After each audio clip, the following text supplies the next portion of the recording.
Okay, glad to be joined by Craig Mucklow. He's an all around good guy, but he's a big shot. He is the vice president of trading services at Don Best Sports. Craig, how long you over here now in Vegas? How long has it been? A couple years? 2 years now. 2 years. And your background is extremely impressive on the other side of the pond. How long you been doing this? Nearly close to 20 years now, trading for bookmakers in different continents in the world, but always US sports. Always U.S. sports. And can you speak to the appetite, across the pond, around the world? I mean, it is a recent development, right? But I mean, with each passing day, they follow what's going on in North America a lot more around the world. Exactly. Around Far East Asia, China, the NBA is king. Europe, the NFL is king. Baseball, not so. Hockey in Scandinavia, Central Europe, Russia, different parts of the continents, different parts of the world embrace certain specific sports, but the global interest of US sports as a whole has rocketed over the last 10 to 15 years. How about the working knowledge of the player across the pond with American football, be it the NFL and college football? That is also now picking up a lot of steam. There will be a team in London in a few years' time by the looks of things. What happens ever since Channel 4 started showing in the early 1980s games on a Sunday, then went live games, now Sky Sports show a number of games.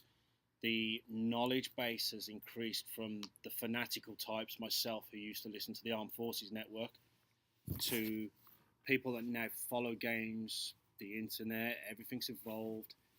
They know their players, they know where they come from, their college knowledge is exceptional. The nuances of the sport, for them to step to the windows with confidence, just how they've embraced the game on that side of the pond now.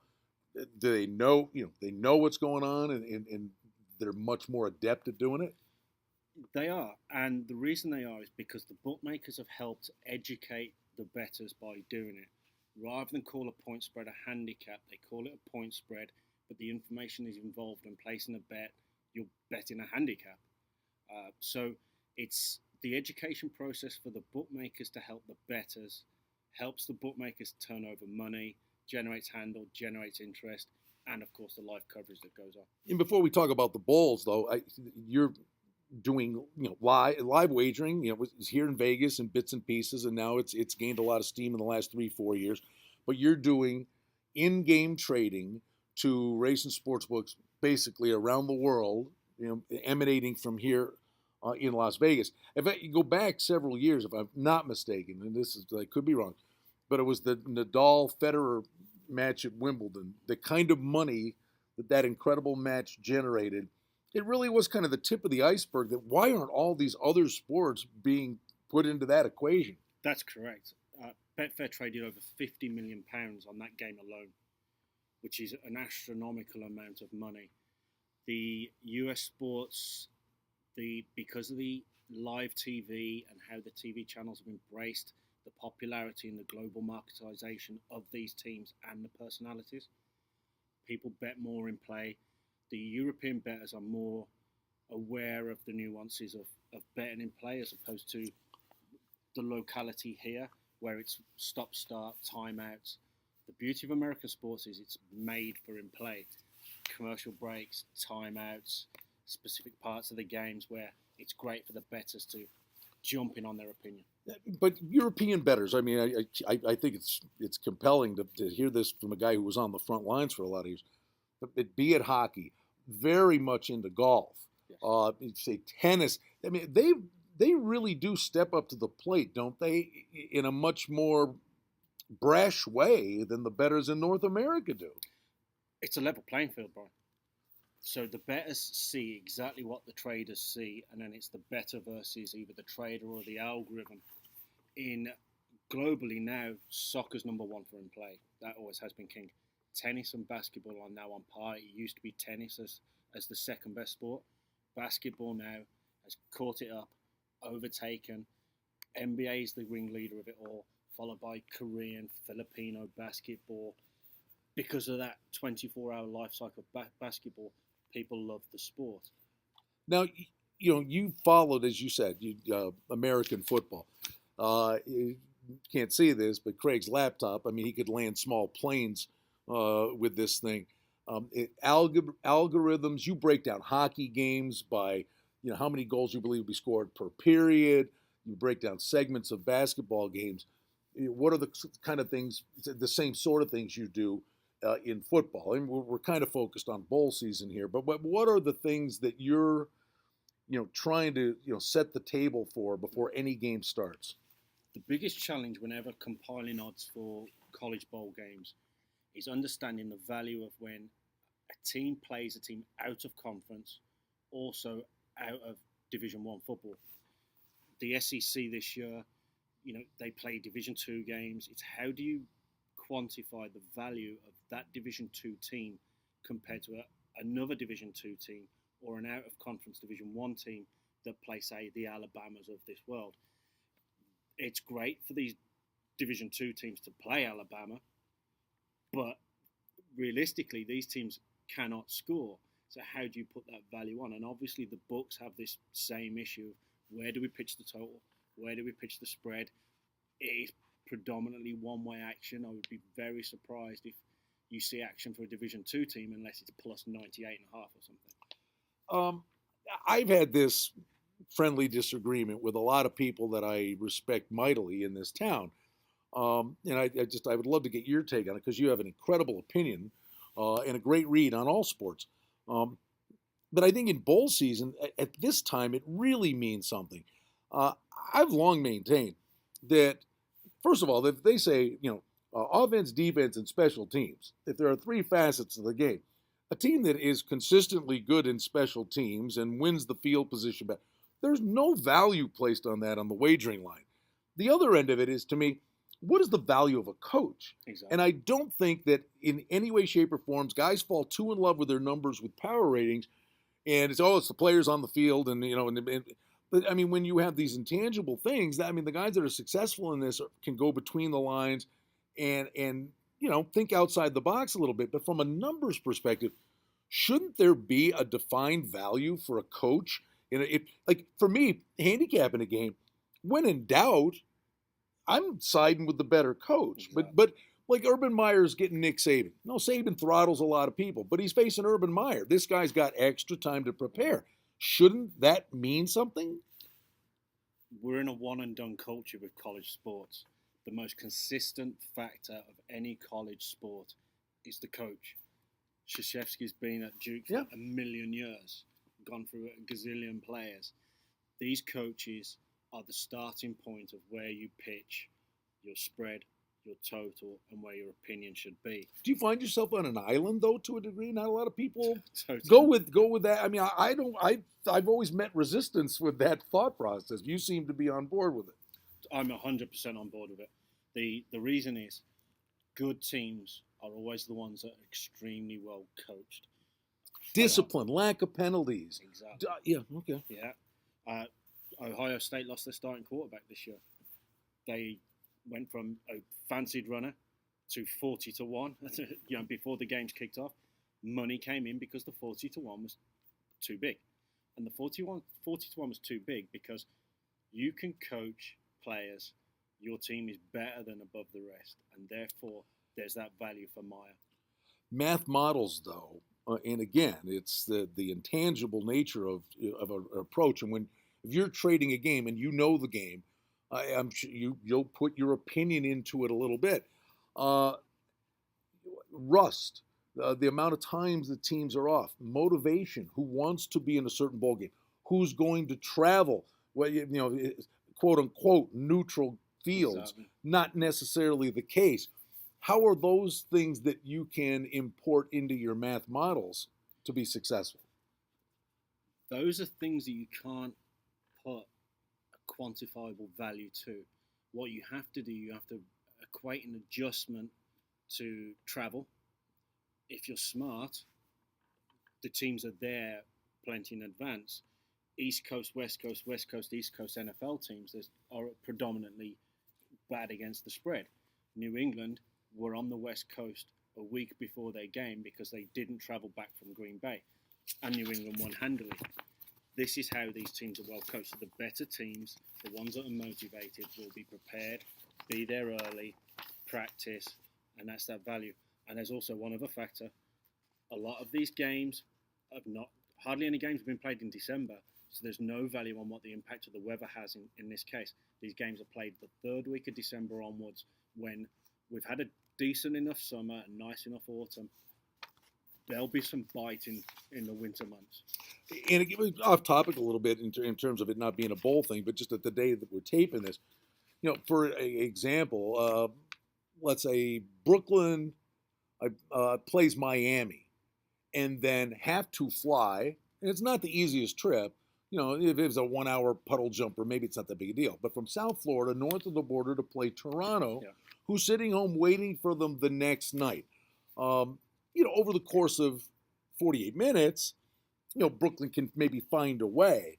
But is the bigger shade in the beginning of the game where a team could be a little bit weary, and you'll actually shade that game by quarters? First quarter and third quarter. And you are the man that taught me the value of the teams coming off multiple city road trips. When you have to travel, whether it be a multi-city road trip or if you're playing a back-to-back and have to travel while somebody's sat there waiting for you, the biggest value is always in the first quarter and the third quarter. And it could be the home. It could be the visitor that's actually sitting in the Exactly. venue waiting for the home team to come up. Totally agree. The value is always on the spread in the first quarter and the total in the third quarter. Orlando are a classic example. I think they went 9-2 off the top of my head last year, third quarter against the spread. When they've been sat at home, they make the adjustments at the half. They're not a very good team. They come out, they play well. They probably still lose the game, but you've got a winning ticket for the third quarter. Oh, wait a second. Let's see. What was the common thread of what you just said there? They made adjustments. That would be the coach. Yeah, exactly. Yeah. I mean, okay, interesting. And we could do this, for hours. Craig's opinions on all sports are amazing. Are you of the belief, the same sort of thing, where you guys will say every game's a snowflake in a game, unto its own, but in bowl season, I'm sorry, I'm inclined to say the Big Ten's played 3 bowl games and they've gotten their head ripped off in 3 bowl games, when there are 2 more Big Ten teams still to come, and they're it's kind of the horse racing reference, the company you keep, and it's a common denominator. I'm sorry, I'm actually applying some of what I've seen from their common opponents to that game. Some people won't. Do you do that? Yeah, you have to. And the reason that you have to is because that strength of schedule that these teams play during the season has an impact on what the line is set come bowl season. And if I pick on the SEC a lot, and I've picked on Florida State a lot this year, and I've covered, but they should have been beat numerous times. And the reason is because they're marquee, they're always in the public spotlight.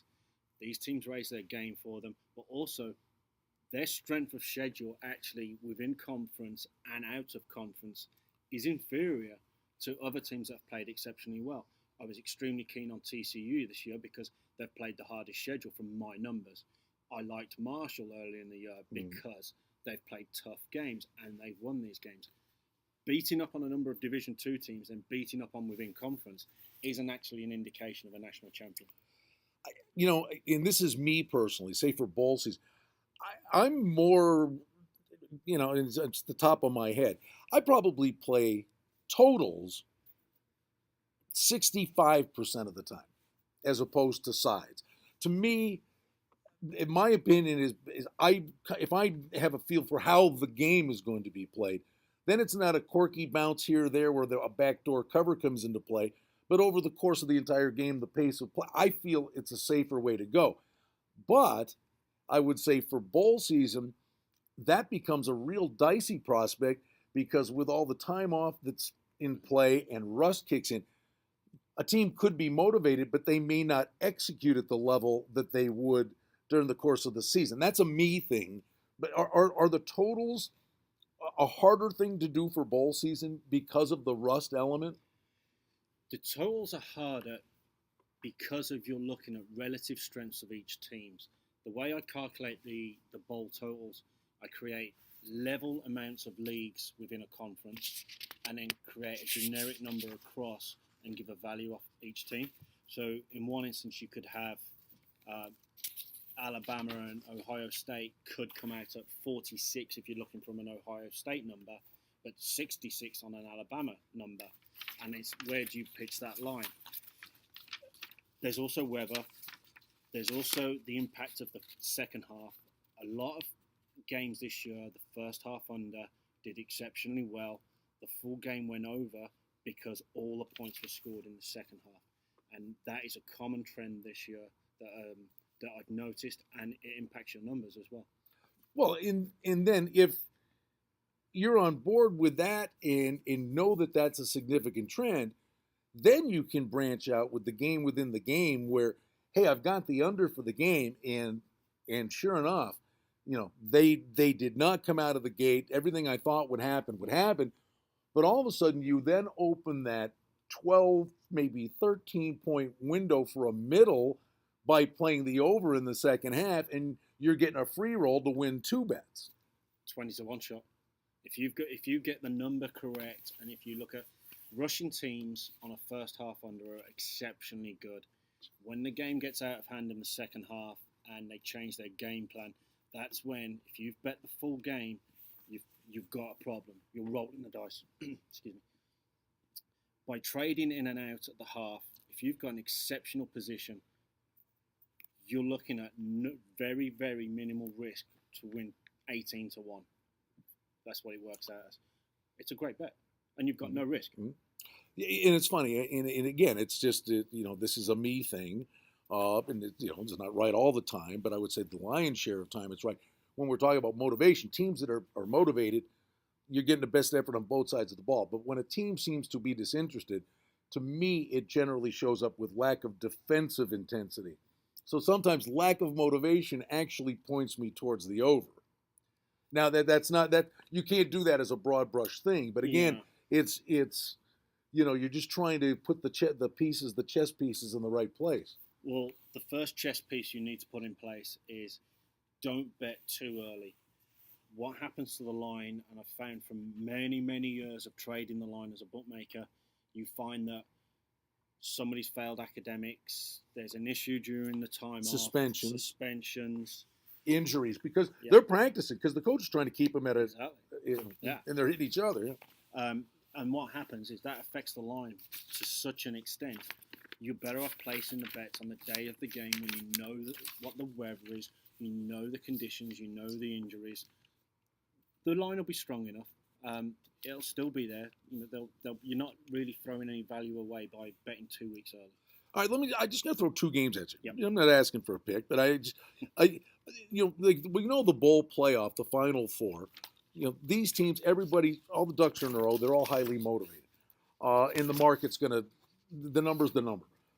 But there's like 2 games, and I just sort of what we're talking about here.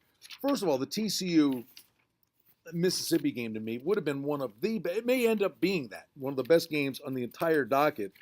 But we don't know if Mississippi cares after where they were in the season. And then the most recent punch to the gut comes at the hands of TCU.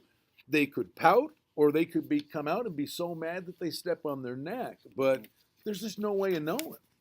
Well, I pitched that at 11 and 55, and the line is -3.5 currently. The reason I've got -11 on my board on TCU was purely because I had TCU as the highest ranked team on the year, and I had a couple of tickets with them saying so, and unfortunately they didn't make it. Is that their fault, or is it a fault of the conference that they play in if they don't have a championship game? Oh, it's the conference's fault. Exactly. I'm pretty keen on that game, but I'm exceptionally keen on the under. Okay, and then the other one, and this is an off-the-wall kind of game, but you got Maryland going out to Santa Clara, basically playing at the Niner Stadium. It's like you're sending Maryland to the dark side of the moon to play Stanford, and who from Maryland's going to go to that game? You wonder. The other thing is, to Stanford, who's used to playing in Rose Bowls, how excited is that team going to be to go, wait a minute, our bowl experience is to go 2 miles off campus and play a game. I mean, that's a bizarre. I mean, how do you approach that? When I looked at the bowl schedule and I saw the stadium, my first thought was, could that be 0-0? I don't actually think anybody scored in Levi Stadium that I can remember, and I've traded a few games. I mean, That's a great the venue, right? Just the venue. Yeah. I feel sorry for Maryland, but they're getting two touchdowns, so I would totally stay away from that. But your under number makes you can tell. Before I even look, I know it's going to be an under. Let me just have a quick check of the board. But I've seen too many Niners games. I've seen a couple of it could be misty and rainy at night in San Francisco, windy. That's actually a great thought process for people that are thinking of that game to look ahead at. Stanford as 18-point favorites, and I allocated a small amount of home field advantage given the traveling. Nothing drastic, and I love the under. Talk about the trading services that you're doing at Don Best, and where it was, where it is, where it's going, the response that you're getting from the clientele and from the betting public. Well, when I first got into this industry 20 years ago, everything was my price is what's in my head and my opinion. Now the internet's evolved, algorithms have evolved, there's smarter people out there, and what we've done is created algorithmic based trading based on team and player data, no different to how we would create the pre-game line. But then we know if LeBron comes out of the game, what that value of the spread and total has for those 30 seconds, 2 minutes, etc. Also the value of when Duncan's on the court with Leonard or not, with Parker or with Ginobili. And these all impact. And what you used to find was when manual trading or trading in the mid-90s, early 2000s, Duncan would come off the court and automatically people would believe San Antonio are worse for that time period. But in effect, certain combinations of players actually proves that San Antonio are a better team in these situations. Goes back to you need to know the trends of the teams and how they play first quarter, second quarter. What's the impact of the coach at the half? How do they come out? Because although a line could be 14.5 for 48 minutes of an NBA game, that 14.5 is not necessarily at the start of the third or end of the fourth. It peaks and flows. It's buying and selling. We'll see. I mean, and there's an NBA game coming up. I believe maybe it's tomorrow night. Milwaukee's been a cover machine. It's kind of what you're talking about. A buzzer beater. They get a win at Phoenix. They're happy. They're on a Western road swing, walking in to play Portland, who just played San Antonio, who left everybody on the bench. But in that game, Portland loses Brook Lopez. So they lose their guy in the paint. It's kind of, you can make the same analogy with Houston when Howard's out. You go, oh, they lost Dwight Howard. Well, they may just be a different team, but maybe not worse. But I think with his absence, Kaman can give them maybe the same offense, but he can't cover the other cover guys the way Lopez did. It's just you got to change your thought process. Yeah. So the total probably goes up, but they're not necessarily worse off. No, exactly. The classic example with Howard, when Howard doesn't play for the Rockets, I believe the Rockets are a better team. Yeah. Their free throw shooting percentage goes through the ceiling. Yeah, I agree with you. And those are 3 points that necessarily with Howard in the team, you're not getting. When Howard's shooting free throws, Houston are not extending their lead or closing the gap. I can just tell you from, and that's the one thing I would say to you. Craig's such an interesting guy, a great guy, but it's so much fun. You could just talk sports with him all day long in this industry. But now you've got it to the point where, you got the office singing. You got a little mini army over there. So you're bringing them in. So you're kind of like the coach, right? I mean, you're teaching them how you want it done.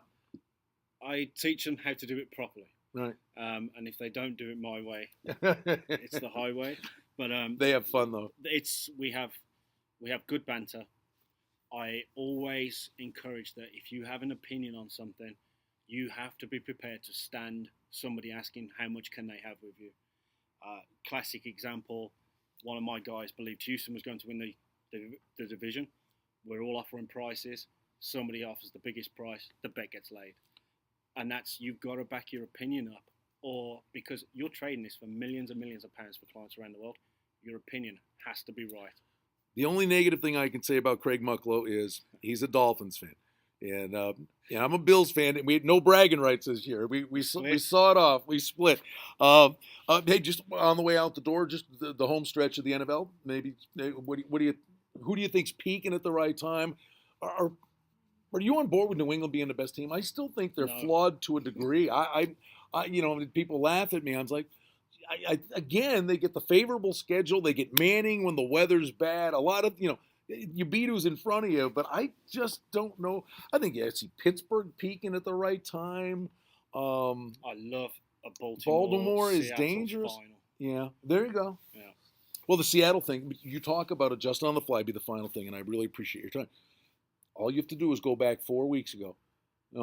It looked like Seattle was going to play at least two road games. Mm-hmm. And now all of a sudden, everybody falls off. It's current form, back class. We love horse racing. Yes. But here they go. I mean, they are going to be a brutal out if they're playing at home. Look at the form horse, and the one team that Denver and or New England do not want to meet in the playoffs, the Ravens, because they have their number. I really appreciate it, bud. Pleasure. Thank you. Craig Mucklow, the Vice President of Trading Services from DonBest.com. We'll call on him again down the road.